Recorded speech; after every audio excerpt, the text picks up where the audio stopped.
Welcome back to Why Blank Lost. I'm David Bloomberg, and joining me once again is my co host, Jessica Lewis, who I bet is happy because there weren't any new advantages this week. Oh my gosh. I loved this week because it felt like a regular old school episode of Survivor where we just got to learn more about each of the players and hear them strategize and actually have some discussions about the game and not goddamn advantages, excuse my language. But I just was so happy that it was like just this very refreshing experience I had. So, yes, thank you for bringing that up immediately because I complained Yes. so much last week. Yes, people Yeah. definitely noticed it. I will I say that. know. And Yeah. listen, some of you were very supportive, and thank you for that support because I hearing that I was preaching the word was really, really great. But Yes. I know it was a lot. It was Yes. definitely a lot. Yes. But listen, it worked, right? Because this week I won't be kvetching. That's right. That's Mhm. right. This week you're back to smiley, happy Jessica. Right. It's all good. So, but we're coming up on Halloween, and it's appropriate because JD started off his interview with Rob by saying he was a little scared to say what I have to say about why he lost. But I'm not scary, am I?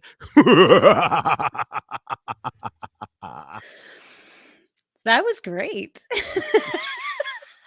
And yes, JD, you should be scared. Well, I hope he's not too scared. I loved his enthusiasm, even if I don't quite agree with his choice of Survivor heroes that he listed. I am even wearing this shirt, if you can see it. Obviously, if you're listening, not watching, you can't see it. But for those of you on video, if you could see it, it is from my old website, Reality News Online. I'm wearing it in his honor because it might be older than he is. We were reminded of that constantly, how young this Yes. player was. Yeah. So, and this is an old school Reality News Online t-shirt. It says Reality News Online because sometimes reality TV is better than reality. Mhm.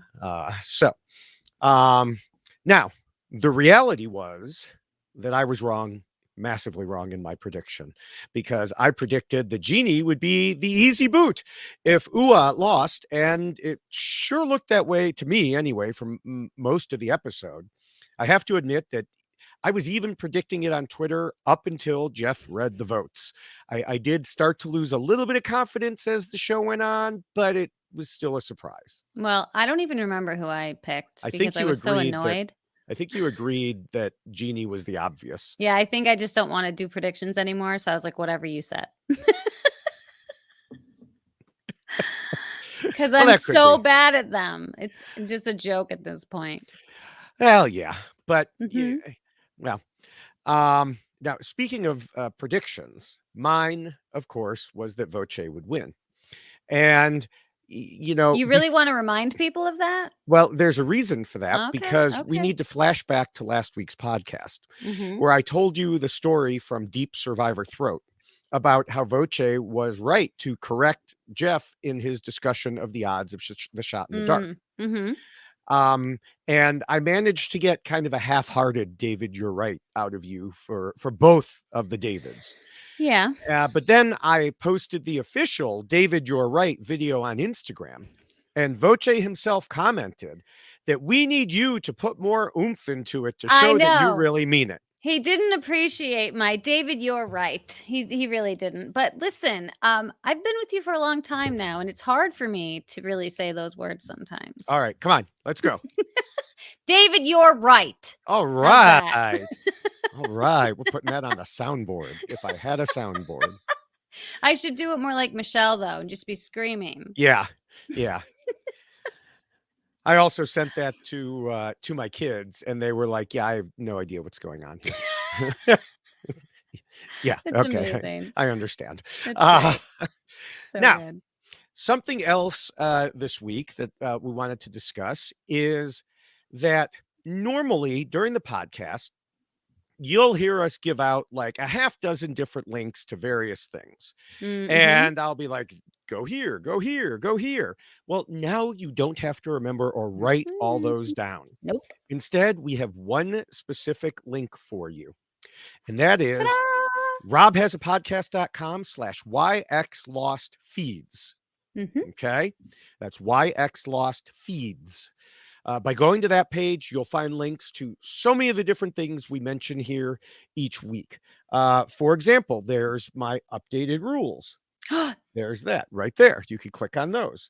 There's the poster. Ta-da! There's the poster t-shirt. There's the checklist t-shirt.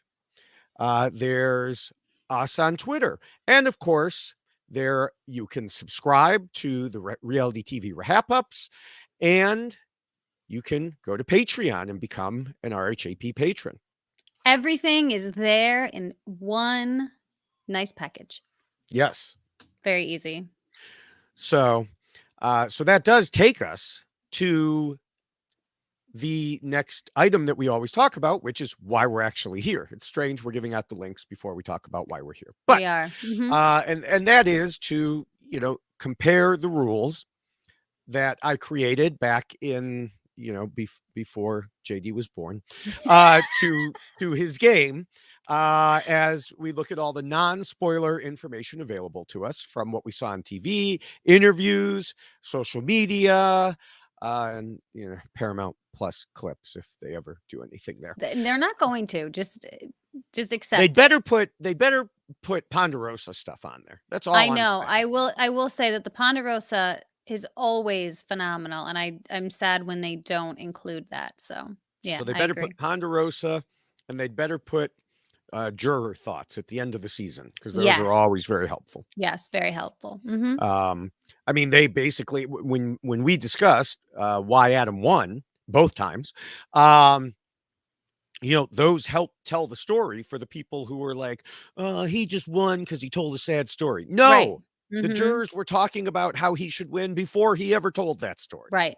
And my Ponderosa video is like probably the most amazing thing that will ever exist of me, because I was What about all these podcasts?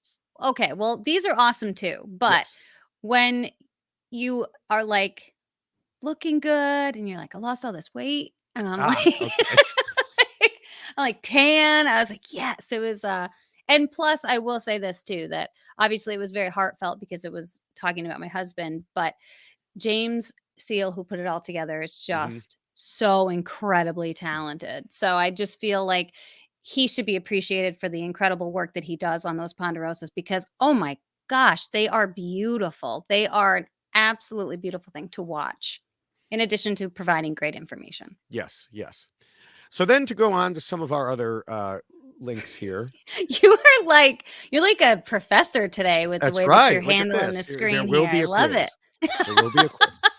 So like I said, you could click here for the rules, but here is our poster. I know. I love it. And again, you can just go there and click on that. That'll take you straight to eBay for the poster. Of course, if you're international, you have to DM Jessica directly.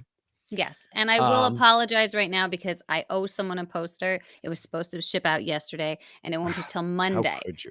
I know, but I promise you it's coming. I promise you that. I'm going to start yelling at our shipping department. I know the shipping department is a little slow sometimes, but that's completely my fault. And then there's, like I said earlier, there's the poster t-shirt, the checklist t-shirt. We don't have a picture of the mug, but here is the checklist mug that I am drinking out of currently.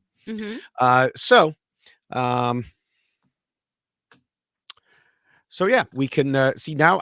We don't have to read off all those different links. Just robhasapodcast.com/yxlostfeeds. And our new fancy little setup here for people with the video. Isn't this beautiful? Yes. So yes, people should let us know if they prefer it this way or this way. Or big heads. Yes. So, and meanwhile, people who are just listening to the podcast are like, what are you talking about? This way or this way? We don't know what you're talking about. Move on. Yes. So we will do that. But before we get to the rules, as usual, we have a few more things to talk about from the episode. Though I feel like we have fewer than usual, or at least I do, because so much of what we saw was actually pertinent to the vote for a change. Right. Exactly. I completely agree. Yeah. Now, one thing that we have to talk about was Danny and Deshaun trying to throw the challenge for Love You, and not being able to do so. We talked about that possibility last week, and the seer was right there to make sure they pushed all those logs and got all those rings on, even as Deshaun did everything he could to slow them down. Uh, now, we both had our guesses as to why they would want to throw, and neither of us guessed Erica, Mhm. probably because neither of us knew who Erica was. I know. Um, but, uh, she was supposed to be the target. Well, and I do think that it's fascinating when someone decides they want to throw a challenge, and I always seem to kinda go back in my mind, and I can't remember the name of the season, unfortunately, but Ozzy's first season Hmm. when he and Cook his Islands. Yes, thank you. Decided that they wanted to throw a challenge, Hmm. and it was the most comical thing to ever watch because it was so badly done, and Jeff was completely calling them out on it the entire time, and that was what I was reminded of watching them try to throw this challenge. I mean, Danny was retying knots.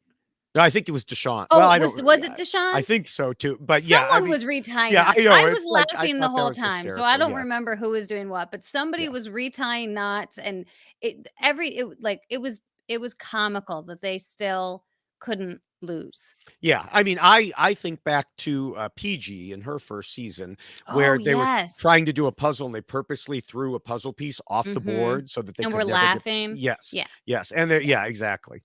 Like, if you're And gonna throw James a is like, I don't challenge understand why you're laughing. I Yeah. know. Like, if you're gonna throw it, maybe, like, I don't know, fake an injury or something to be like, "Oh, I can't do that." Like My hammy. Ah. it was very bad. It was very bad, and they still are just so good that they still won. Yes, yes. Thanks to Nasir mostly. Right. Now the situation with Deshaun wanting Erica out after Erica said she thought he was the only other person thinking strategically on the tribe seemed a bit weird. If someone comes to you and wants to align with you, why would you turn around and target them? Now, the answer that's fairly obvious to me is that he is much more tightly aligned with Sydney, and somehow Erica doesn't realize that, just like Nasir apparently didn't realize it when Mhm. he went to Sydney and said, "Oh, we should, vote these people out." So Yeah. kudos to the three of them, Deshaun, Danny, and Sydney, for seemingly keeping that alliance so well hidden. Right, and I do feel like this season is full of much more willingness to go behind people's backs whenever somebody drops a name. Like, I Hmm. don't feel like there's a whole lot of utilization of that information to further their own game. It's more like, I'm immediately gonna throw this person under the bus, so that person becomes a target. It's that seems to be a very common theme this season. Yeah, I don't really understand it. And then they're labeled as sneaky. Yeah. It's like, why are they sneaky when they're coming to you with a plan? That's the whole point Mhm. of Survivor. Yeah, it's a very, very odd thing to see happening over and over again in each episode, that if, Yeah, God forbid, you say someone's name, then that's it. yeah, And I honestly don't appreciate that type of response because I do think it's going to stop people from actually strategizing if they're constantly concerned that as soon as they name drop, then they're going to be the target, as right. opposed to people kind of discussing a potential vote all the way through. Right, right. Oh, and by the way, an update. I believe that we talked last time about Nasir being bad, good, bad. Well, this time he was good. So he is He's evening back out there again. every other Mhm. episode. So I Yeah. guess we should expect to see Nasir labeled as bad next week. Yeah, well, I guess we'll find out. Maybe that'll be our prediction, and we'll be Yes. wrong. Yeah. Mhm. Now, I will say, Deshaun, sticking with the Love You tribe, Deshaun wasn't wrong that if they go into a merge as a full tribe of six, they will be a target by whoever is left by the other tribes. Mhm. And I think that's especially true if there is dissension in the ranks, which we know there is. Right. The problem that I see is the dissension runs deeper than just Erica, because we know from an earlier secret scene that Heather and Sydney don't like each other, Mhm. and the seer has tried to target the guys. Yeah. So going and just voting out Erica isn't going to help their situation any, I don't think. Well, and I also feel like, how is it necessarily going to be Uh-oh. terrible even if they walked in with Oh, 6 at a merge? Are we okay? So even if we walked in with 6 at a merge, and yes, maybe there's dissension amongst the ranks, you still have 6. And if you know that there could be dissension among your 6, that doesn't mean you can't go and talk to other people from other tribes as well to see if they want to work with however many you've been able to take out of that 6 and keep together. I mean, like, I don't think it would be bad for them to have more people, because I think it does kind of keep your options a little more open. It doesn't necessarily hurt you to go in with more numbers of people from the same tribe, even if there's dissension. Yeah. Well, unfortunately, I lost. I lost you for part of that, so I'm just going to nod along and say I agree. Just say, Jessica, you're right. Yeah. Well, I don't know. We'll just say you are and go from there. We'll see what Um, happens. but is there anything else that you want to talk about before we get to the rules? No, I mean, you really hit the biggest thing that I appreciated about this week's episode was that we really did get to see Survivor being played the way that I really love Survivor being played, without all of these extras. Unfortunately, we will have to talk about an extra in regards to this particular vote. So we didn't get completely away from it. We just weren't inundated with 19 minutes of advantages.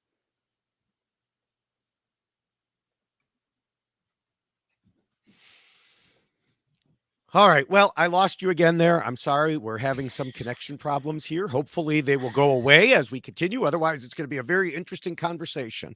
It is going to be Uh, interesting. Everything seems but fine, like for me, but you keep yeah, freezing. it's probably my end here. So let's just go ahead and launch into it. Um, After JD was voted out, he asked his tribe mates, any particular reason? They didn't answer, and even many viewers were left wondering the same thing after the show aired. That's why we're here. As our theme song says, if you lost Survivor and you're feeling down, David and Jessica will turn it around. They'll That's break down right. the rules and they'll show you how you played yourself and got voted out. JD told Rob, getting caught with my pants down was the biggest mistake, but was it really? Also, right after the episode aired, there were a lot of people saying Shan made the wrong decision. But again, was it really? We'll answer both of these questions and many more as we figure out why JD lost. I do think it's a fair comment to say that if you got caught with your pants down, that would be a problem for pretty much anyone, right? Depends what's in your pants.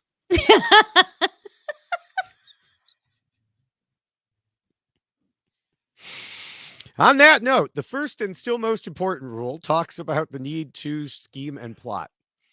JD talked about being literally a lifelong, and we've already talked about that, literally lifelong Survivor fan, but also kept mentioning his idols, not hidden idols, but idols, like Wu and Ozzy, neither of whom is exactly known around this podcast as a strategic powerhouse. Mm-hmm. In fact, Ozzy is listed as the opposite in the rules because Yes.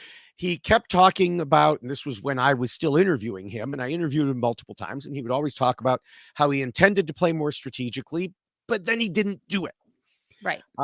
We certainly make our share of jokes about that seeming disparity, but the more we got to know JD, the more I actually understood what he was saying.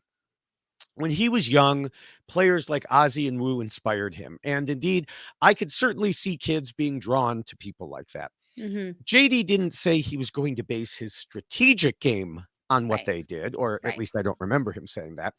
Um, and indeed, JD is an RHAP listener, so we know he must be a fan of strategy. While we didn't necessarily see as much of it on the show, he told Dalton Ross, I know it doesn't look like I was ever strategizing, but I was strategizing so much. I was always trying to figure out what was the optimum move. And I do think we could see how much he was strategizing, though not the full extent of it, by looking closely at what the show gave us. He talked to a lot of people right away, which, spoiler alert, we'll address in the second rule. He was This is key. how he stops me from jumping ahead. I didn't say that. It might be true, but I didn't say that. Mm-hmm. He was. You're not supposed to figure that out. Mhm. Uh, Working it through. yeah. JD was key in the first vote, helping to convince Shan to go with Sarah, or rather against Sarah, instead of switching to Brad. And that was just the early going. Yeah, I do think though what ended up we saw a lot with JD happening in as far as his attempts at strategy is that he is strategizing with someone who is ultimately out strategizing him. And Mhm. it's this very strange balance that happens sometimes on Survivor where you both have an idea and you both have a plan, but if one person is being listened to more than you are, then your strategy, of course, is going to take a back seat. And so he really wasn't able to pull the trigger on a lot of the things that he wanted to see happen because Shan had Ricard or has Ricard, and he's listening to her more than he would be willing to listen to JD. And so it really put JD in a very difficult spot to get people to do what he wanted because they were really listening to Shan so much. Right, right. And I mean, yeah, just to talk about some of the things that he tried to do. He came back from the Risk Your Vote island and he told his story. Well, after he did that, he said in interviews, he pulled Brad and Shan aside to tell them that he made a deal with Danny and Xander for the future and Mhm. included the two of them in that deal. Uh, as he told Dalton Ross, I thought that was a really good strategic play and going to them and being like, I created more options for you. And that's why Brad goes to bat for me at that first tribal council. That's why Shan doesn't vote for me at that first tribal council. But around that same time, he said he wanted to work with Brad and Jeannie to flip the vote against Ricard and Shan, which is a bit confusing since he spoke up for Shan to the other guys at the island. Right. I suspect if we try to track out the timeline, that he decided to flip on Shan a bit later when he realized how much she was controlling Mhm. and that she perhaps wasn't listening to him, like you said. Right. Yeah, But I think almost it's like a little too late at that point. Because if right, Shan's already got her hooks in, it's gonna be really exactly. hard for him to then step in and say to everyone, "Oh, hold up," because you're still very early on in the game and people are making quick decisions, and he missed out on some of those quick decisions because he was off on a trek with 2 other people. Regardless of the fact that he came back with deals with those people, Hmm. the people that matter the most are the ones that are on your tribe with you, and he wasn't with them during that time, and so he missed some very key moments with them in that strategizing component. Yeah, yeah, and I think that also. I mean, like he told Rob, I didn't want to work with Ricard and Shan. I did that out of necessity. I wanted to work with Brad the most. But then we hear once again, this is a running theme that Brad and Jeannie didn't want to do it. I mean, we've already brought this up twice. The quote from Sarah about the two of them not strategizing. I mean, Mhm. how often have we had a first boot, a quote from one of them coming up, and we're this far Mhm. in this Yeah. many times? It's it also relates to something I tweeted at the beginning of episode 2 when Brad comes back from tribal council and immediately turns on JD, despite the fact that JD was the one who saved him at tribal council. Right. And I think part of that goes back, I believe, to what you were saying about whispering and what Rick Devens was saying about whispering. If all of that had been said out loud, Brad would have known that JD was saving him. Yes. But because all Mhm. Brad saw was a bunch of people, Yeah. he didn't realize that. Yes, and you are incredibly paranoid when you're out there, and so if you see any conversations happening that you were not a part of, you immediately assume that it is Hmm. negatively against you. And it could be about the color of the sky or how pretty the sunset is or whatever, but that's not what your brain tells you when you're out there and Well, you're seeing especially at this tribal happen. council. Yeah. Well, and Yeah. that makes it even worse. So then you go to tribal council and people are whispering and you are immediately thinking, "Oh gosh, what am I being left out of? They're not telling me, they're telling each other, so that must mean it's bad for me." And Hmm. so I can understand that knee-jerk reaction that Brad had thinking that that was against me when in reality he was trying to save him. And if you're trying to correct that narrative after it happens in a game like Survivor, sometimes it's impossible to do that because Right. people are already their minds are already spinning in a direction that you don't want it to go, but that's what they saw, so that's now what they think. Right. And to that point, even after Brad was voted out, JD probably thought he had a perfect opportunity to flip Jeannie. He Mhm. said in interviews that he tried to get her to write down Ricard again, but couldn't do it. he said the argument with Jeannie and Shan and Ricard was much longer than we saw on TV, with a lot of yelling and throwing things, and all that happened before Shan revealed the information we saw about Brad sharing his advantage. Mm-hmm. And, you know, it would seem like that would be a good sign for JD to be able to flip things. But then he said he saw Jeannie and Shan talking later in the water for over an hour. And then they talked about him when they thought he was sleeping, with Ricard saying they'd go after him next. Right. So, as he told Rob, I knew that Jeannie was still worshiping Shan and Ricard. Yes. And this is a very interesting point, because I do think that with information comes power. And Shan gained so much power in that moment by saying, hey, Jeannie, guess what? Brad's not there anymore, so certainly Brad can't get in there and defend himself. And now all of a sudden, Jeannie is having to rethink where she's really positioned in this game.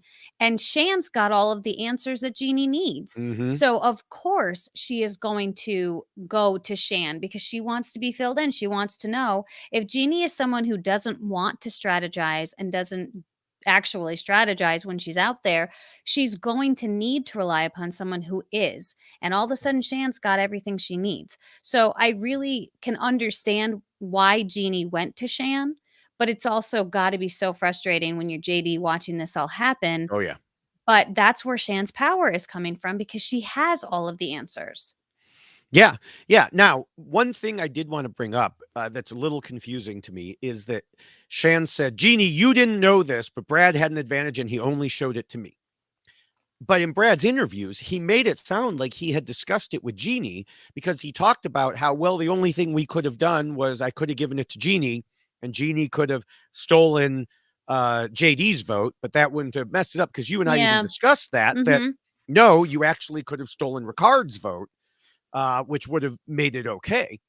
So either Brad didn't actually say, I told Jeannie about it, but was just thinking about it, which might also explain why he didn't think through all the other options, because sometimes when you're talking to someone, you come up with those. Or Shan didn't know that Jeannie knew about it already, and Jeannie wasn't about to pipe in and say, oh, no, I knew. Right. And so even if that's the scenario, Jeannie knows, Shan knows, but Jeannie didn't know that Shan knows. Again, still, she's going to want to talk to Shan, right? Because she's going to want to compare notes and know, well, what else does Shan know about all of these other things that I thought I was the only one in on it? So again, it's that information is power, and whoever has it is going to be able to do the most with it. And JD just isn't bringing anything to the table as far as Jeannie is concerned, because everybody knows what he's got because they saw it sticking out of his pants. I mean, that's going in the out of context. I'll tell you that right now. But sorry, that's just the way it just came out. Yes. That's what he said. But he being JD. But right. Yes. But anyway, I have totally lost my train of thought now. And what JD did have something to give her if she wanted to flip, because the two of them plus the extra vote could have done it. But I know. He said in interviews that once he realized he couldn't do anything with Jeannie, that the only thing he could do was kiss Shan's butt and hope for a swap or a merge that would set him free. Yeah. He told Mike Bloom, I have to be like, Shan, I will do absolutely anything. You want my extra vote? I'll give you my extra vote. I saw that Shan was in charge. I couldn't flip it on her. So my only option is to try and work with her, to try to get in good with her. So that's what I did. Yeah. And unfortunately, it was a little too late at that point. Yes. So, and we'll have more on that, I'm sure. But first, we have the second rule, which says not to scheme and plot too much and to keep your scheming secret. In our preview podcast, I said I was a little worried about his plan for when he hits the beach, which is to work hard on building the shelter and not go heavily on strategy. He doesn't want to approach people for alliances, but rather wants to really get to know people. Clearly, that's not what I should have been worried about, but rather the opposite direction. That him trying to get to know people in the way he did made some of his tribemates, especially Ricard, immediately notice how JD was making all these connections. As I tweeted at the time, I admire what JD is trying to do in making connections right away, but too much, man. Or should I say, rule too much, man. Very fancy. I like it. Now, JD said on the show that he didn't want to be the guy talking strategy all the time, but that's exactly how he came off. Even if it wasn't specifically strategy, it was clear that he was trying to get those bonds with others. Mm-hmm. Again, we go to Sarah, who told Mike Bloom, this guy came to play and he's not even trying to hide it. I would have worked with him, but he rubbed people the wrong way. I felt it would be a little social suicide to join up with someone who people were saying he's rubbing us the wrong way. I mean, not that she could have ended up any worse, but that still tells Right. you. Yeah. Well, and I do think that because so many of the people that are now playing Survivor are really, really big fans of Survivor, that it has changed that idea. When someone comes into a tribe and they're very friendly and they're trying to bond with everyone and make connections with everyone, old school Survivor, that didn't come across as bad. That was a good thing. You know, this person's enjoyable. This person not only adds to the camp, but also adds to camp life. We can enjoy them and their company, and they're fun to have around. And that can be a potential problem, obviously, when someone is very well liked. But I think now, in the new era of Survivor that we're seeing, being well liked is something that is to your detriment. And so he comes in here and he's immediately talking to everyone about everything. And it is making people who are true Survivor fans very nervous, like Ricard and Shan. And they're watching this very concerned with what he's doing, especially since Ricard and Shan probably realize that Brad and Jeannie, they're not the strategists that most people are that are on that island together. And so if someone like JD gets to them first, that could be bad for Ricard and Shan. And so there's all of these things that you have to kind of work out when you're watching these bonds being formed. And unfortunately for JD, he found himself with two other people who were very much on high alert when he was doing that and paying very close attention to it, including Sarah as well. Right. Unfortunately, she went home first. But Yeah. anyway. Yes. Oh, yes. Yeah. I forgot she was your winner. um, yeah. I mean, JD told Mike Bloom when I had first hit the beach, I knew that I was a target. Ricard did not talk to me at all. We did not have one conversation on that first day. For whatever reason, he really, really wanted me out of the game. Now, considering what we saw and heard from Ricard, I think it goes to what I just said. And what you just said. You know, he saw JD as scheming and plotting too much. Mm-hmm. And then JD went to Risk Your Vote Island and came back to tell a not entirely truthful version of what happened. At which point we saw Ricard just being an absolute human BS detector. You know, now we might think, well, Ricard already didn't trust him. Maybe that's why. But Ricard tweeted when it aired, look at our faces. We all ain't buying what he is selling. Right. He thought he was telling a hell of a story. He really did. He was like, look at me. They bought it hook, line, and sinker. I think he said something along those lines. Yeah. Yeah. And Ricard tried to push to get JD voted out at that first tribal council. Yeah. All bad. So, yeah. You know, Dalton Ross noted to JD that Shan called his game sloppy at one point, and JD said, I agree that it was sloppy. And the problem was I was making mistakes, and then I would try to correct those mistakes and make another mistake. And in some ways, that could be the definition of scheming and plotting too much. Things just pile up as you try to save yourself. You can't get out of your hole by continuing to dig downward. Right. Take a lesson from those little sea turtles. They dug upwards and got out. Right. Well, yeah, because if you have a lie and if someone kind of catches on to your lie, then you have to spin that lie. And then there's all of these other things. And then they find out that he's got this extra vote. And so that just gets piled on top of it. So it's certainly putting you in a very, very tough position to convince your tribe, like, no. I'm really being honest with you now. I wasn't then, but I am now. Yeah. It's just a bad look. Yeah, I mean, that's exactly it. Nothing could be definitively proven to be a lie until he came back with the vote hanging out of his pants. Right. Now, we're going to discuss that in much more detail when we get to Rule 7. But Oh my God. Okay, I'll stop. no, we're almost done with this rule anyway. Oh my goodness. And you It's like won't the stop. third Let's time be you've honest. done that. I Um, know. So stop telling me not to. I'm not. I'm explaining to everyone. Mm-hmm. But he did tell Rob that he lost trust at that point, and he could tell they treated him differently after that. The thing is, based on what we've already discussed here, he was already running low in the trust department. Mm-hmm. And Yeah, this was just one more, admittedly pretty big thing. absolutely.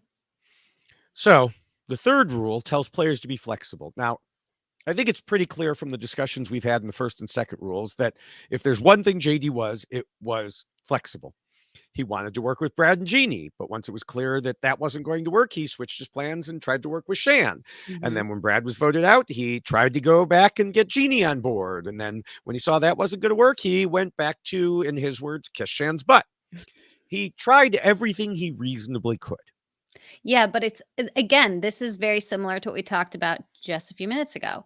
It's too much. Like it's good to be flexible, keep Mm-hmm. your options open, but he was flip-flopping so much and going back and forth so much that you end up causing people to question your loyalty if they're watching this and seeing this and if Mm-hmm. they're comparing notes because we know that Shan and Jeannie talked, and if they were talking, then it's quite possible that Jeannie shared information with Shan about things JD had said, and maybe Shan shared back. I don't know. I feel like she'd be more of the type to hold on to that information and not tell Jeannie everything.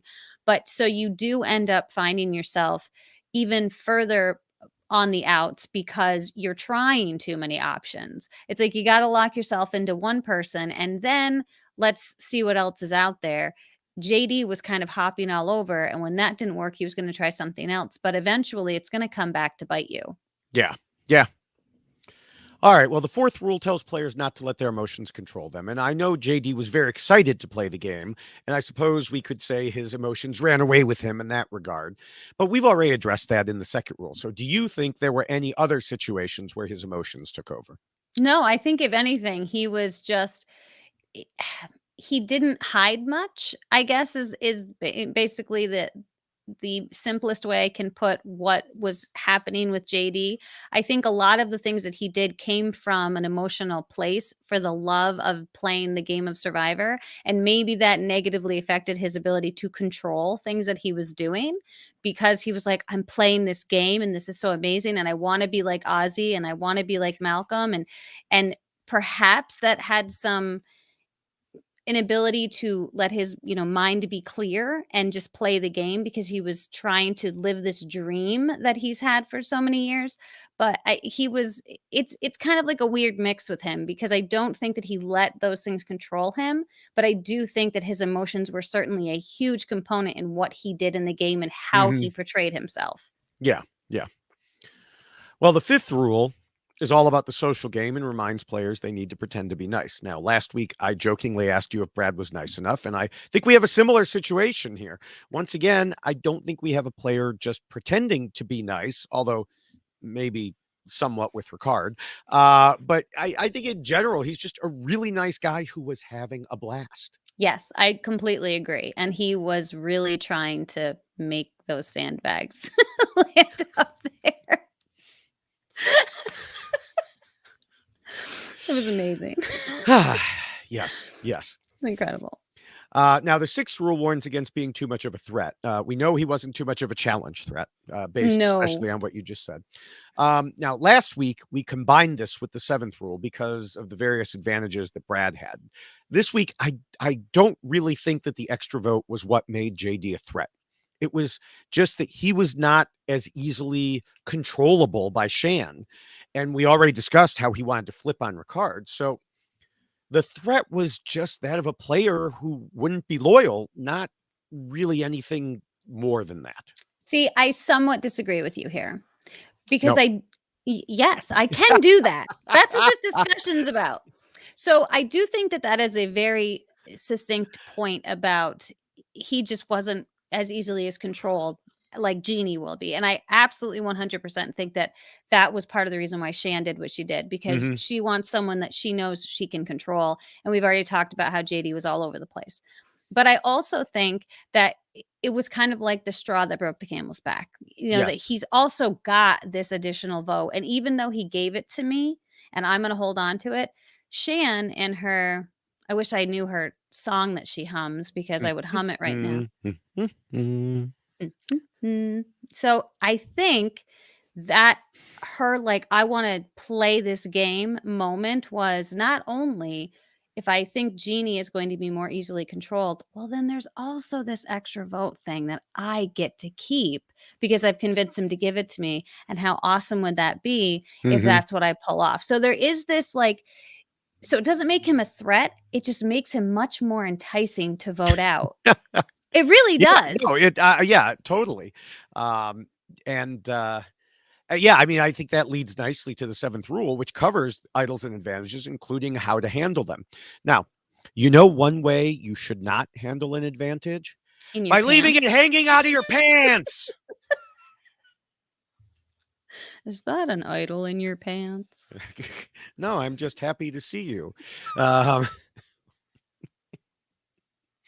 We're going to hell. yeah. I'm so sorry, listeners. I'm so sorry. This comes with a warning. There's like a rating on Hey, this when a one. main thing is a player who caught with his pants down, literally, And I Uh, am curious because he did say in one of his exit mhm. interviews that there was a reason why he was in that like no shirt Oh, pants. he said in another interview, I think he may have told Rob more details, where Okay, he because I said missed this.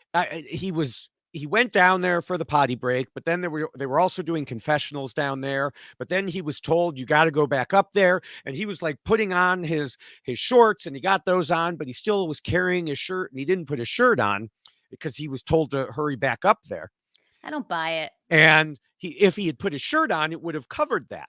But he Right. wasn't thinking. He still admits, yeah, I should have paid more attention, Right. had more self-awareness. But Right, but I will just say, just, knowing what I know about being out there playing the mhm. game, they make it very, very clear where you can and cannot go when they've got confessionals going on. They're like, you cannot go down there because they don't want people getting close enough where they could hear things. So I doubt that he'd be like, I'm gonna go take a potty break. I don't know. It just seems a I little mean, it may have questionable. been a combination thing, and I've heard from other survivors that they will say, "I'm going to the bathroom," when they're going to confessionals because, of course, they don't wanna record you guys saying, "I'm going to go do a confessional." They can't I use that. No, they use the word walk all the time. I've Yeah, a noticed walk, it, right. which is so fascinating because, like, I never noticed how often that word comes, and now it's all, "I'm going for a walk." Yeah. So, yeah, I mean, yeah, it was one moment of not being careful and Yeah. boom, his Oh, for his sure. secret wasn't secret anymore. Mhm. Yeah. Now, the other issue that you brought up is JD giving Shan the extra vote, not just once, but twice. Mhm. Now, some, you haven't done this, but some have even compared it to our friend Eric Reichenbach, his infamous giveaway of immunity. I'm Yeah. sorry, Eric. I'm I sorry. know. It We has to be love brought up. you. You made Um, this beautiful Yes, poster. but it wasn't even close to that, No, it really okay? wasn't. This It's was not immunity. It was a mm-mm. vote, and it wasn't a situation where having that vote would have saved him because we already discussed Jeannie wouldn't work with him. So Right. he'd even if he had used it, he'd have had 2 votes against 3. Right. And as he told Rob, "I still go home." Yes. And so he gave it to Shan as a way of trying to gain her trust back the first time, and as a last ditch effort to save himself the second time. I mean, he Mhm. told Gordon Holmes that he even tried to convince Shan that the directions on the island said the extra vote was non-transferable. Oh, that's fascinating. I do remember that. Yes, and I thought that he was trying to convince someone of something else where you get to replay the extra vote he had some other Yes. weird, Yeah, like, that yeah, I don't know if he actually told them or he was thinking of telling them that maybe that's what it was. if he could figure out a way. I think it was if they had voted out Jeannie, then it would have been the 3 of them, and if they went to tribal council again, he was going to try to convince Shan that this is what would happen, and of course, if it was a tie, and it stayed a tie, Shan would have been the one gone. So she would have wanted to Yeah. flip with him. So, but I don't think she bought that the vote was No. non-transferable. No, I don't. Because the one time that we did see that, it was very clearly, like, on the Yes. actual instructions that were with that extra vote. So Right. it's not a bad play that he was thinking because he knows I've seen that before, they've done that Hmm. before, but Shan is probably very aware. And I think that Shan might have been someone who had already seen some of the verbiage on maybe the Idol, the I don't know if she had three-part. seen it or just been told it by Brad. I Okay. can't remember. Yeah. Um, but yeah, if he had tried this with Brad, I think Brad would have Oh, absolutely believed him. absolutely, yes. Mhm, yeah. And this So, again goes back to what I already talked about. When you're playing the game with people who know the game and are huge fans of the game and understand it at a different level than someone who's hmm, just like, "I like the show and I like to watch it." These are, like, people who study the game, and it's a much different thing right, to have to deal with when you're playing with them. right, right. Now, another thing that I want to note here is that JD told Mike Bloom that despite what we saw on TV, he did not actually eeny, meeny, miny, mo his decision about the advantage with the ship wheel, because he joked about that. Mhm. He said to Mike, "I talked myself through it. I was like, this is Nash equilibrium. This is calculated risk. If I lose my vote, I can make the first vote unanimous, so it doesn't matter if I lose my vote. So this is worth going for." And that shows, that he was thinking things through in terms of figuring out whether or not he should go for the advantage. Yes, and you know what? And I will say this too, that part of his issue with this rule was the fact that he ended up even going to that Right. risk a vote walk. All The because He picked a why? rock. He picked a Exactly. rock. Don't pick a rock, okay? Don't pick a rock. Just don't do it Don't on don't pick Survivor. the wrong rock. Yeah, Yeah, that's even no, better just advice. stay away from rocks because I I'll do just think yeah, I was gonna say I I'll add that to the appendix C. Don't pick the oh, wrong rock. that's a just don't pick rocks. Just Yeah. don't do it. Yeah. But yeah, so I do think that that was also working against him too, because again, when you are included in something that only includes one person from the Mhm. tribe and then there's one person from each other tribe and they come back and they tell you information, you don't know what to believe and you don't know if they're really being honest. And the fact that they didn't think he was being honest just kind of plants a little seed in people's head that maybe we can't trust him because he's clearly keeping something from us. And they know that he has had an opportunity to form some type of a bond Right. with the other people that went there. So it just creates more problems around JD and more unknowns. And sometimes it's better to play with what you know as opposed to what you don't know. And if they think that there's some more unknowns with JD because of that moment, Right. then it just worked against him as Oh well. yeah. Yeah. Now, I do want to still talk about some other things he did well in this rule. He was searching everywhere for an idol. He Mhm. even told those of us on the internet that it's not as easy as it looks. Um, of he, course, we he know did. that it wouldn't have mattered anyway if he'd found it because he would have just had to talk about little broccoli trees to no avail since Love You still hasn't found theirs. Is anyone even looking? We don't know. Who knows? We only just met Erica, you I know? know. It's so weird. Um, Very weird. but I do think that we have to address something else that came up, which is why didn't he use his shot in the dark? Because Hmm, he mhm. indicated in pretty much all of his interviews that he thought he probably was the target. But he did tell Gordon Holmes that he wasn't sure enough and didn't want to give away his vote for the 1 in 6 chance and potentially screw over someone who was trying to help him.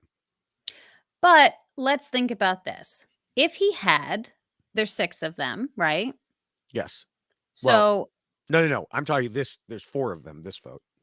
yes, so okay. I'm just trying to think that if maybe what would that have left as the numbers of people who are trying to help him, even if he loses his vote? Jeannie would be voting for him. He would not have a vote.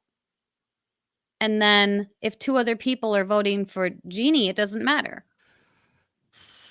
Yeah, that's a good point. The only thing would have been if somehow Shan would have gone against Ricard, or Jeannie would have decided to tie things up, thinking that he's still. I'm not sure she ever knew he had the extra vote. That was a little confusing to me. I think she did, but I think he could have used it and it wouldn't have affected anything. I mean, someone correct me if I'm yeah. miscalculating the numbers, but No, you're right. I think the only thing would have been that it would have shown he didn't trust Shannon Ricard, which he didn't trust Shannon Ricard. yeah, but you know what? At that It point, who wouldn't have cares? mattered Because anyway, right, right? if they still vote out Jeannie, he's still in the game, and then they're down to 3, and he's And still he's on the the bottom. obvious one. Yeah, Right, he's the bottom of the 3, so it yeah, doesn't even matter at that point. He's yeah. just confirmed that yes, this is No, where that's we're a at. good point. Then, so yeah, I don't know. I don't See, the I only don't thing that know. would have really been terrible for him in that moment. Let's say he had done it, and Jeannie goes home and he doesn't. Hmm. Shan still has his extra vote. Where if he had his extra vote and they go back to tribal council, he's at least got 2 votes against Right. 2. Yeah. So that would be Yeah. interesting. I don't know, JD. If you're watching or listening, Do the DM us. math. Yeah, Do DM the us math. and tell us the math. Or just don't and say, yeah, I don't need to tell you guys. That's totally David, your you're right. prerogative. But actually, it's Jessica. You're right this Yes, time. in this case, it was. Mhm. So now I do want to give him props for one more thing, since you took away the props for another thing. Sorry, I Um, did the math. I know that although he didn't make it anywhere near Final Four, before going out, he practiced making fire using a bunch of different materials, like we said in our preview people should do. So Yeah. he was prepared to get there. He just Mhm. didn't get there. Didn't get there. But nice job trying. That's right. All right, so we can move to Appendix A. And this, of course, is about keeping the tribe keeping their end goals in mind when voting. And of course, we talk about players voting out the weak, then the strong, then the weak, then the strong, as opposed to Nasir, who's the bad, then the good, then the bad, then the good. Last week I mentioned that JD didn't do great in challenges, and he looked kind of silly trying and failing to do layups with the sandbag. And of course, a lot was made of him yelling money and then missing his ring toss shot. And after all, it was funny. But as JD told Rob, money was not the reason he lost. And I agree with JD on that. Oh yeah, no, I agree too. Yeah.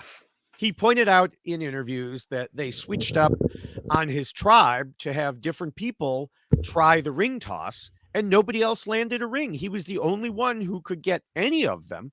So it's a bit ridiculous for them to say he blew the challenge for them. So in short, I don't think he was voted out for being weak in challenges.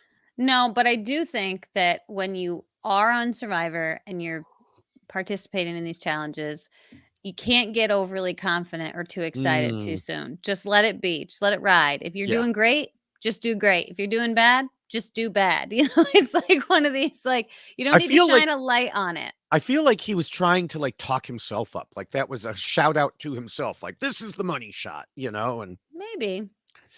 But I mean, if it wasn't because he was weak, then what was concerning to JD's tribe mates? And did they make the right decision for their long-term games? Well, as I mentioned earlier, right after the episode, there were a lot of people questioning whether Shan did the right thing in voting out JD, because on TV, it mostly looked like he was a solid ally. But even before the interviews came out, I was jumping in on social media and saying, I don't think so. I don't think he was that solid ally for Shan. I saw enough signs of it on the show, and those ended up being verified by JD's interviews. Right. I also noted at the time that I didn't think JD and Jeannie had a good enough relationship to trust one another to go against Shan and Ricard, which also turned out to be right.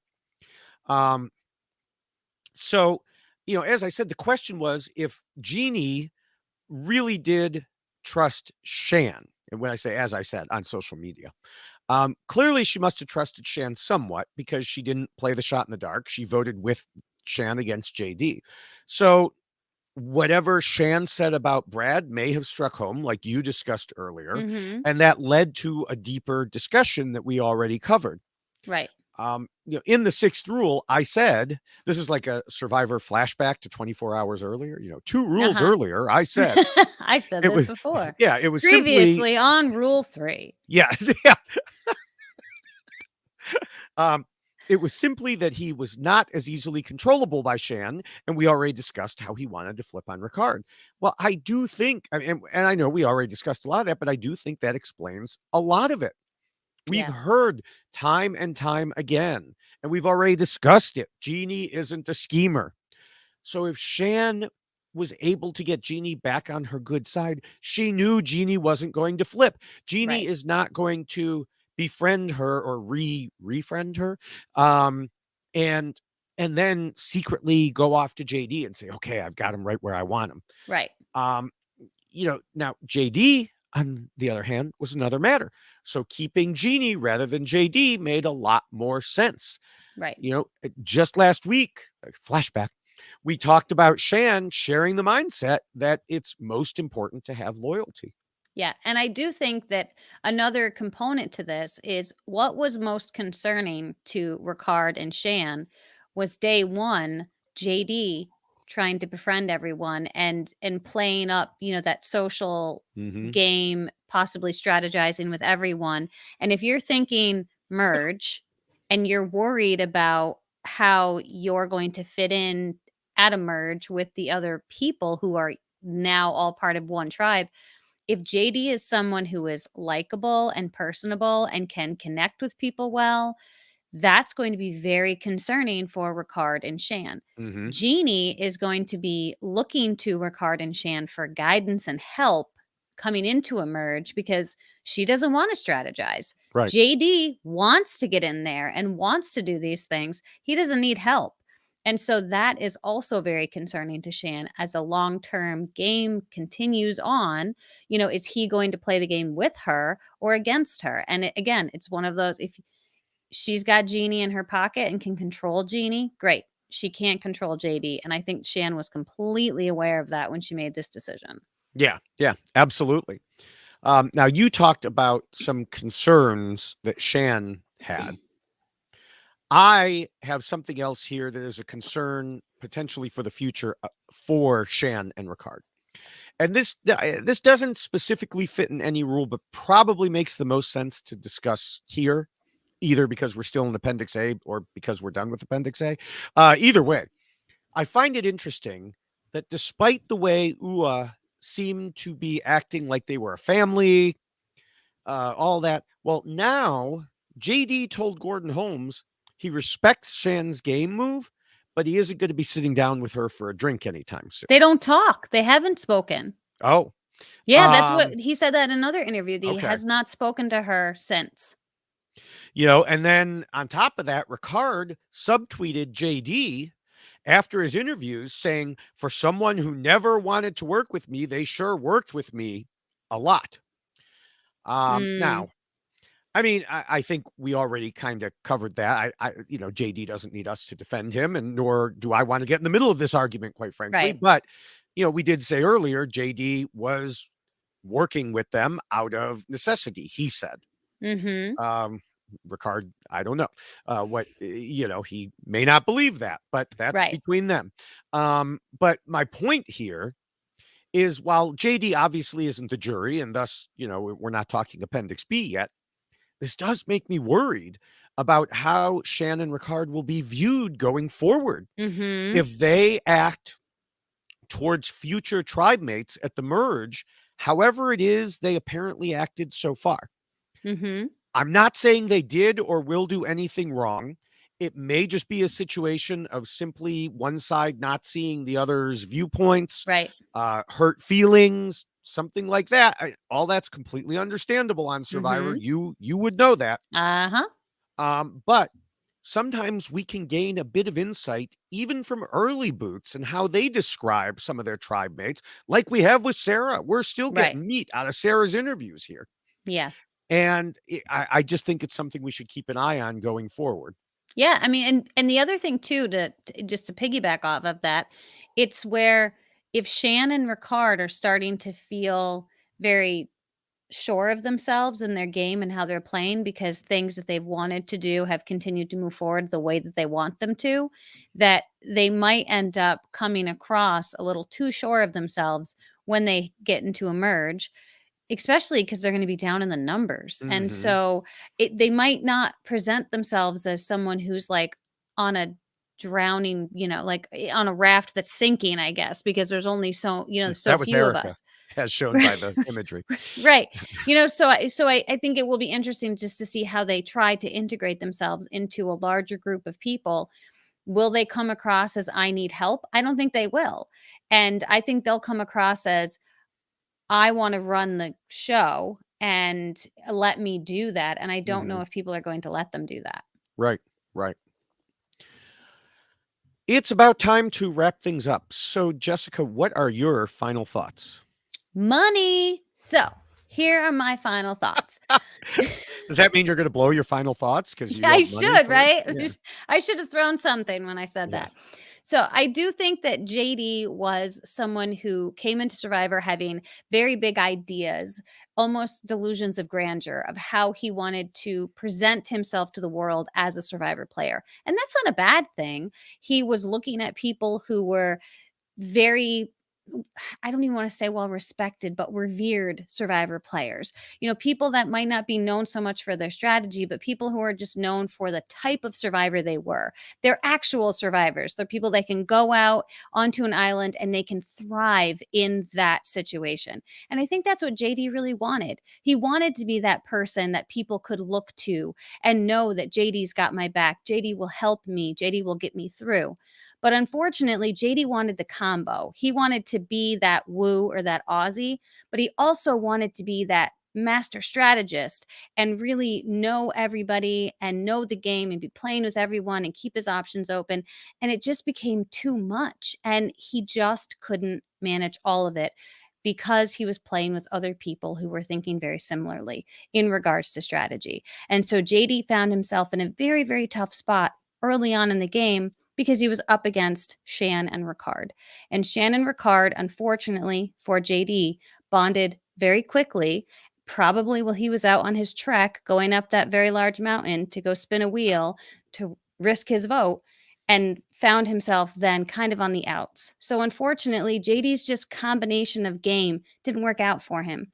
He tried, this didn't work. He tried that didn't work. And then he left things hanging out of his pants. So that didn't work out for him either. Unfortunately, JD's game really did come across as sloppy, as we heard Shan say, but it wasn't for lack of trying. He really was trying to find his way through this tribe, but every time he turned around and tried to do something else, there was another problem, another reason why that wouldn't work out for him. And it usually fell back to Shan being that problem. So I do think that JD was just up against a really great Survivor player in Shan, and it didn't fit with the game that he was trying to play. So unfortunately for JD, he just found himself being outplayed by people on his own tribe. Yeah, yeah. JD had a couple embarrassing scenes that were played for laughs. Once he was literally caught with his pants down. Twice he was shown trying to make flashy moves during challenges and failing. But neither of these caused him to get voted out, though both of them made for good excuses in TV sound bites. The fact is, there were plenty of other things going on that JD just couldn't overcome. We've heard from the first UA interview that Brad and Jeannie didn't want to strategize. They apparently just wanted to follow Shan along in a way that JD compared to the way Rob's Boston Rob's tribe followed him on Redemption Island. That's one hell of a comparison and speaks to Shan's abilities so far, but it also speaks to Brad and Jeannie helping to doom their tribe mates. And so far, at least Brad as well, with Jeannie likely to follow at some point. Mm-hmm. JD tried to overcome that, to convince the duo to work with him, then to convince Jeannie after Shan and Ricard blindsided her by voting out Brad. He had the ability to flip the vote if she would have worked with him, but she went right back to Shan again. Don't get me wrong. I'm not bringing this up to say JD played an otherwise perfect game and it's all Brad and Jeannie's fault. As we've discussed several times already this season, sometimes you scheme and plot and just end up picking the wrong side. In JD's case, it was a little more than that, as he ended up on the wrong side in large part because of his own actions and causing distrust by scheming and plotting too much and getting caught doing it. He said in the first episode, I didn't want to be the guy who's talking strategy all the time. I don't want that target. He wanted to have little conversations, getting to know people. But he also said that because the game is shorter, it's like it's injected with jet fuel.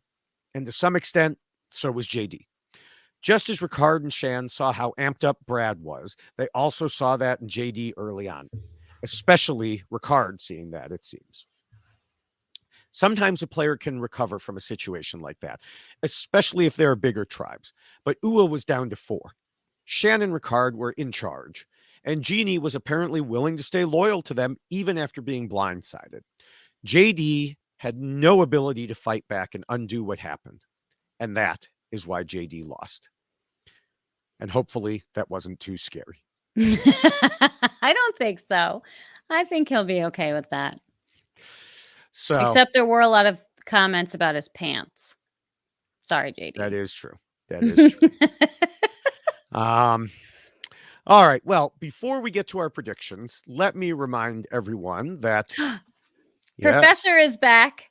Yes, that the rules, poster, and T-shirts, and mug, all of those are available at robhasapodcast.com/yxlostfeeds. Love it. It's so much fun. Yes. So now we can get to predictions. And what we saw in the preview was basically the Yase women going through Xander's bag. I'm not sure what they were looking for, since Xander already told Evie that, he had the beware and showed her the beware idol, but maybe they worry that he's gotten something else. Speaking of the beware idol, we see that Jeannie found what is presumably Brad's rehidden beware idol. She might as well open it because she's doomed if Ua goes to tribal council anyway. I just wonder if the term, it's going to be the same. It's got to be the same. It's got to be, because otherwise the other two won't. No. Right.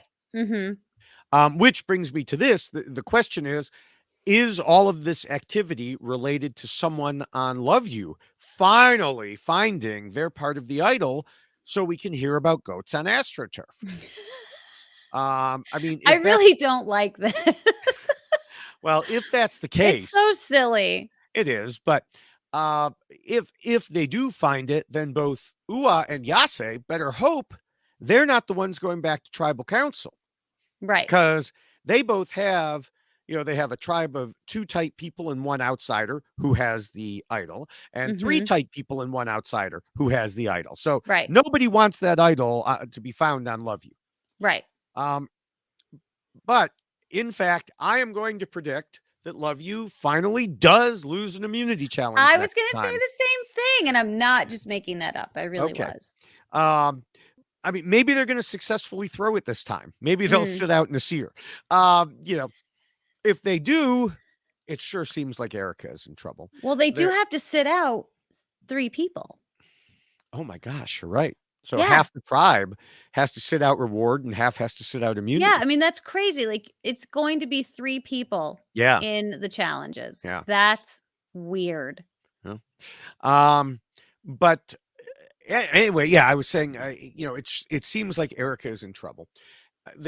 We discussed this earlier. There's clearly a block of 3 with Sydney, Deshawn, and Danny. But also neither Heather nor Erica like Sydney. And no, they don't hate her because they ain't her. If those 2 let Nasir know that Sydney has been talking about him, which we saw her tell everybody in the tribe, that could turn maybe into a somewhat solid group of 3. Well, then what? Well, maybe the Love You idol does come into play, or they convince Deshawn that keeping Sydney isn't worth the fight. No matter how it happens, my prediction is Sydney gets the boot.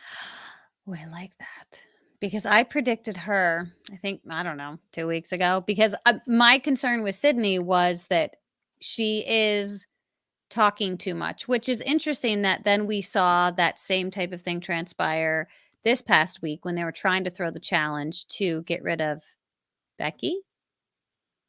What's her name? I don't even remember. Becky? I don't Erica? know. Erica. I don't know where Becky came from. I had a I'm like, complete Becky. brain fog. I It's was like like, when wait, what? Stephen called Missy Muffin. I listen.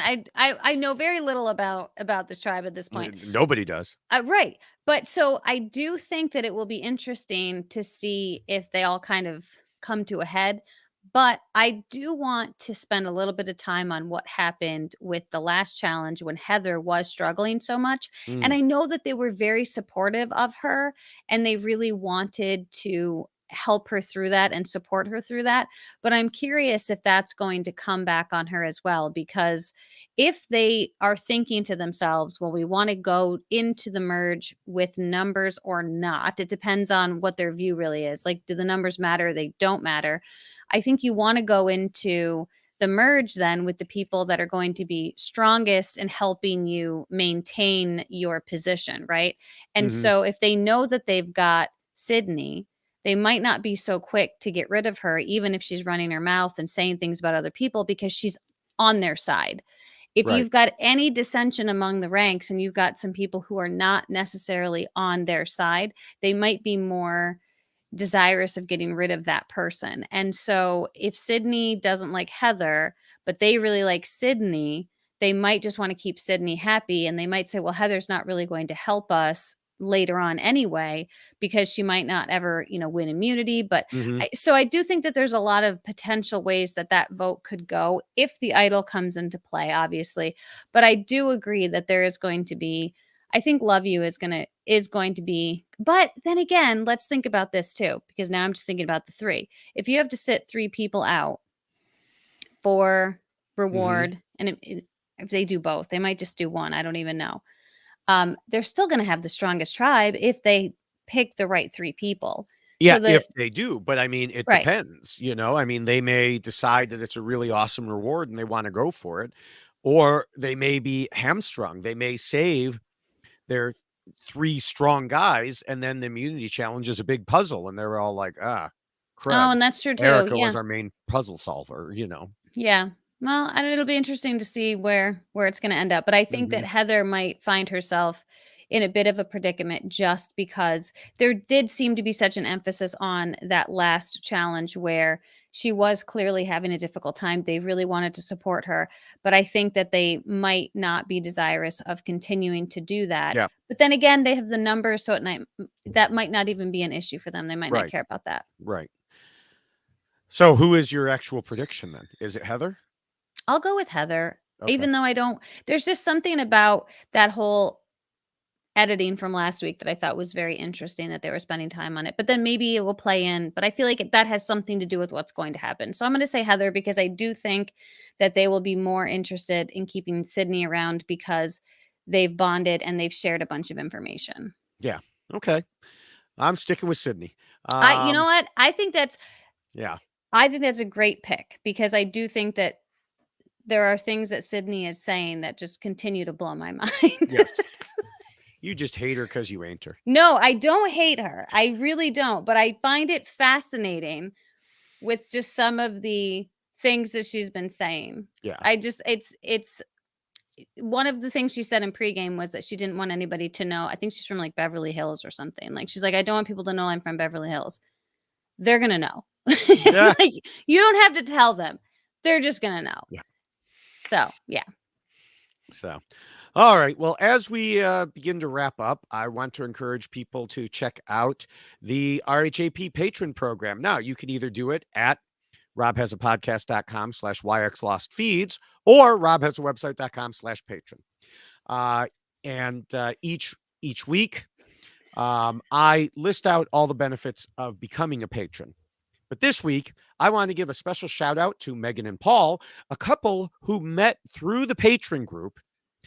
They have an adorable baby Oh, and they got married this week. excellent. So I cannot guarantee similar results for any other single people who may be considering whether or not to become a patron. But the patron group has a much better record of successful relationships than any reality dating show I know. That's probably true because Okay. most of them just crash and burn at some point. Yes. Well, these, I haven't seen any crash and burns. I have seen successful relationships. And so, congratulations again to Megan and Paul. Um, Congratulations. Now, in addition to that, in addition to, potentially getting married and having a family, there are some other special patron only features like Survivor call-in shows, like the Survivor Q&A I was on last Monday. I want to thank Awesome. everyone who called in with questions. I'm glad, Jessica, that you did not set your minions upon me to quiz me in math problems. I was Um, good to you. And I couldn't call in myself, as I mhm. informed you, because there happened to be a paraglider trapped in the power lines down the road from my house. So we were without power for like 2.5 hours. So I couldn't even call in and pretend I was Hessica Bluis. Yeah. Well, if anyone who missed it, any patrons who missed it, I encourage you to catch up. Any non-patrons, well, I encourage you to become a patron. So then you can catch up. hmm The other things for patrons, there are some early podcast releases. You'll see that there are so many other different ways to have fun and interact. I mentioned last time Patron Mafia.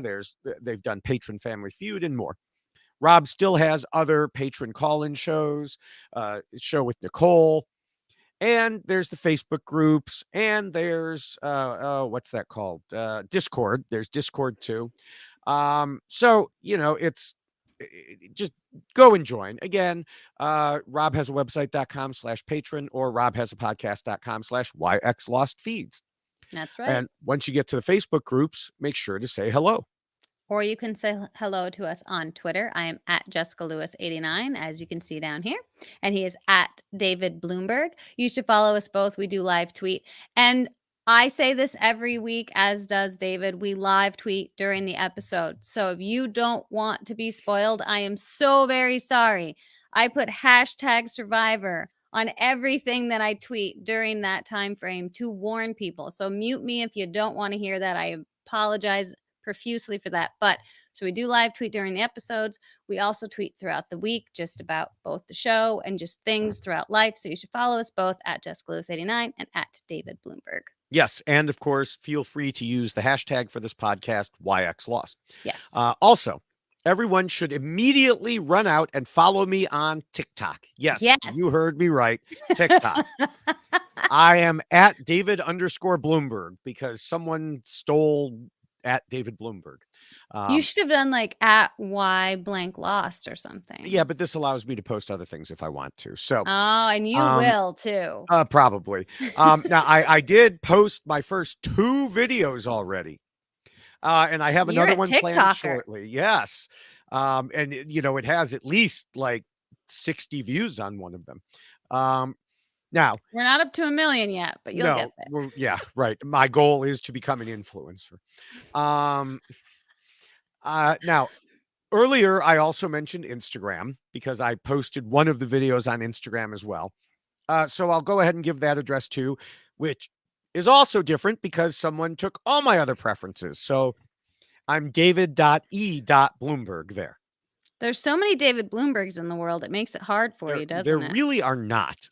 And yet somehow they all got accounts before me. I know. And that's the tough thing about actual accounts because I'm actually also on Instagram, but I'm Jessica Lewis 6789. So Mhm.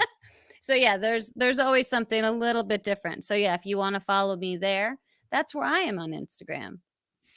All right. And also, everyone should make sure to subscribe to all of the RJP Survivor podcast by going to our YX Lost Feeds page. I That's showed you right. that earlier. You'll find great content like the Know-It-Alls, the B&B, Taryn Armstrong Stock Watch, Shannon Gus's International, and much more. And this week, we want to specifically highlight the Challenge Wrap Up. This season, Brian and Allie are, of course, covering season 37 of MTV's The Challenge, Spies, Lies, and Allies. Nice. It comes out every Friday on the reality TV Wrap Ups feed. this season is my first time ever watching the challenge. And I originally started because of the Survivor players that were on there and some of the Big Brother players that were on it, and wanting to see certain other Big Brother players get booted off of it, which did come to pass. All good Um, reasons. yeah.